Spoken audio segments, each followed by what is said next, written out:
Welcome to a sunny but very cold Dunkeld.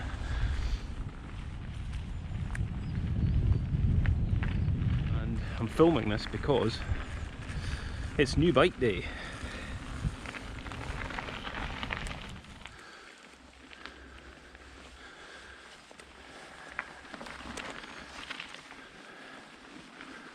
It may be 0 degrees or maybe -1. But I'm not cold anymore because that's a really steep climb out of the village of Dunkeld up towards the mast. So, the new bike, well, it's not an entirely new bike. It's a new frame and fork, and it is the Nukeproof Mega 297, which is carbon. It's a mullet bike, 165 rear travel, I think, and 170 front travel. Everything else, the wheels, the cockpit, brakes, drivetrain, I've transferred over from the Bird Aris AM9. So it's a good opportunity to see how the frame and fork differ from the last bike, because everything else is the same. So because we're climbing, that seems like a sensible place to start.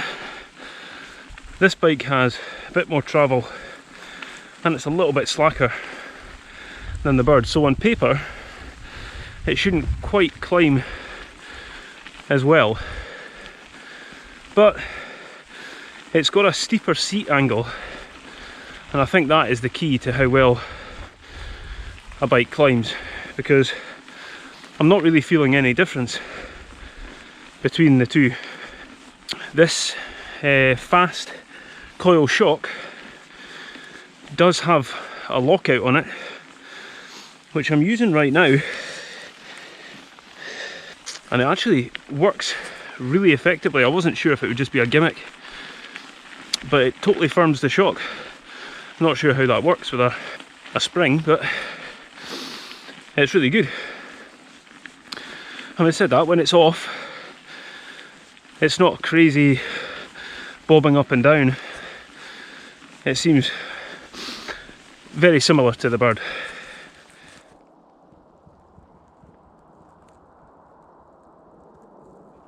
So while I'm catching my breath, I'll give you a quick rundown of the bike. RockShox Zeb Ultimate fork with 170mm of travel, MT5 calipers with SLX brake levers, Hunt trail wide wheels, although I've changed the rear rim to a DT Swiss EX511 because this is now mullet, so I went from the 29 rear rim to 27.5. I've kept the same SLX drivetrain, got the fast coil rear shock, 1-up dropper post, race face bar and Unite stem, Maxxis tyres, Assegai front and Minion DHR2 on the back.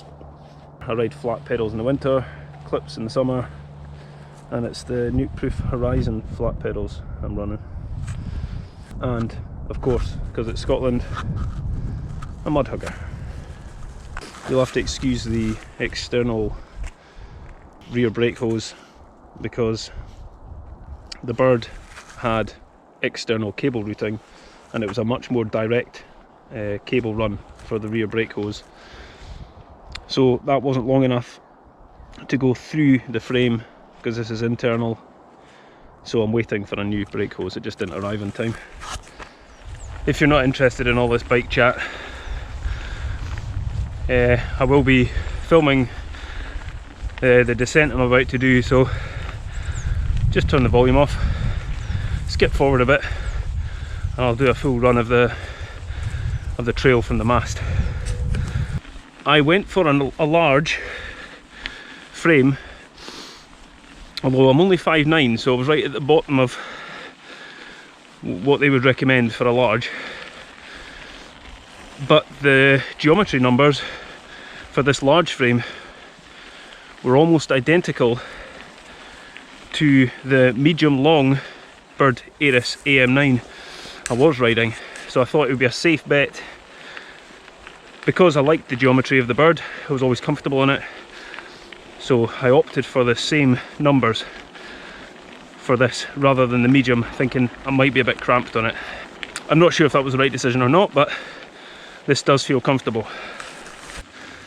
I built up the bike yesterday morning, last minute as usual for me, and I did get a ride on it yesterday up at Dunkeld, although over at the Hermitage side and Burnham Hill.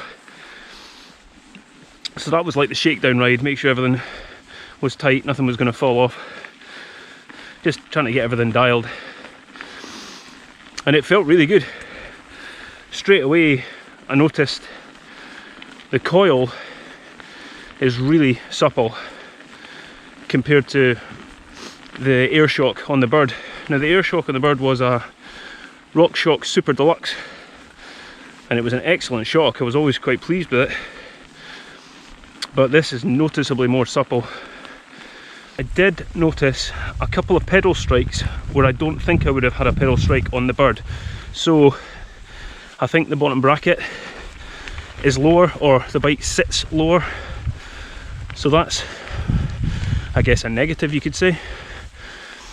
I don't think that'll be hard to manage though. The ride yesterday, it was a great ride. The weather was excellent. I was with a few pals, but it didn't go entirely to plan because I did have a crash on like the second run of the day on a trail called Cairn to Cottage, which is quite a spicy trail at the top anyway. And I lost it in a corner. User error, nothing to do with the bike, but the bike landed quite hard on its side, and subsequently found out that I'd bent the chainring, which isn't the end of the world, but in trying to straighten it to carry on with the ride, we broke a tooth off the chainring, and it still wasn't straight enough, so I had to backtrack to the van to get a pair of pliers and give it a proper straighten. And of course, first ride, almost first trail, first crash, there is a bit of a scrape on the chainstay, but thankfully it's superficial. I think it's just in the paint. But yeah, that's the way it goes. I'm not precious about my bikes, they're there to be ridden, but scraping it on day one, typical. While the bike was on the stand, when I was fixing the chainring or bending it back, a robin landed on the handlebars, and I was like, oh, that's nice. And then it shat on my suspension forks, so I'm not really sure whether that's a good omen or a bad omen, but yeah, that happened. I think I'm going to have to mess about with springs, because this is a large frame. I can't remember the numbers, I think it's a 475 spring on it, and I'm quite light, so I think I'm going to need a lighter spring. I kind of thought I would, but obviously with a spring it's really hard to know your sag and how much travel you're actually using, so there's going to be a bit of messing about to get that right. But even with a spring that's too firm, it's still really supple and really good on the descents.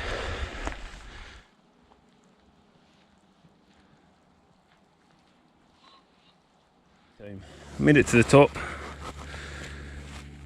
just under half an hour. I'm looking forward to this descent because it's one of my favourites. I probably will chat on the way down the trail, so as I said before, if you can't be bothered with that, just turn the volume down, because I'll try and do a full run, top to bottom, I'll hopefully keep it rubber side down. So I do know this trail quite well. I've raced it a couple of times and I've done it, I don't know how many times.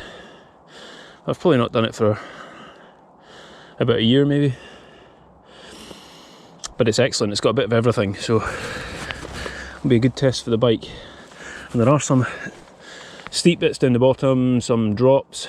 It's got a bit of everything, so yeah, let's do it.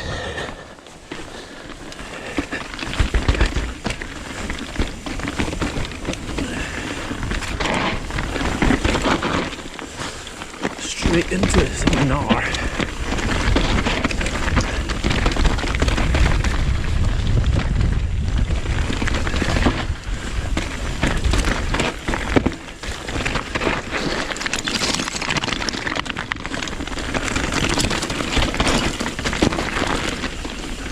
Bike feels excellent.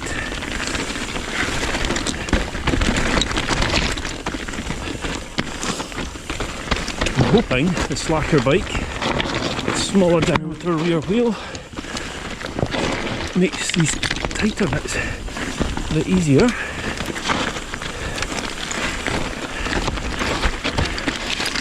This feels good.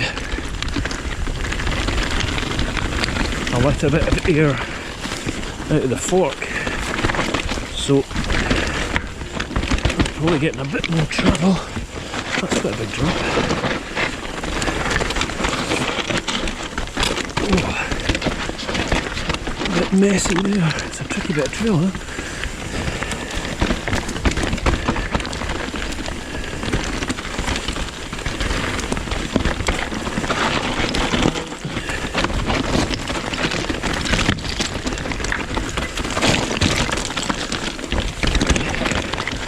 Got to let the bike just move around on these rocks.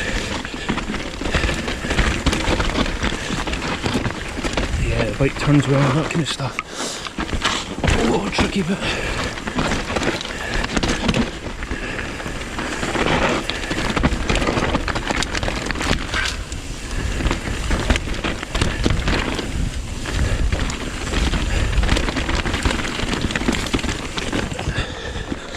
Ah, that bit's always terrifying. You can't see over the summit. Oh, that's a big drop. Oh, little breather. Bike's feeling good.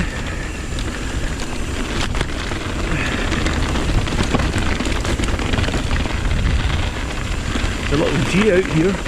There you go.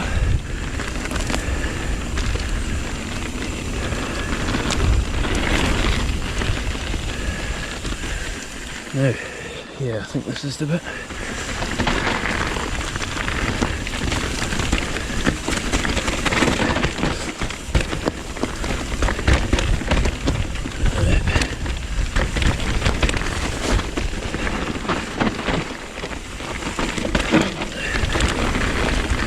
Oh! Now, is it down there, or is it further along? Yeah, it was this bit, straight on. Not ridden it for a while, so I'd forgotten. This bit's got quite a tasty drop down the bottom of it, so we'll hit that, hopefully. And see how the bike feels. Nice bit of trail.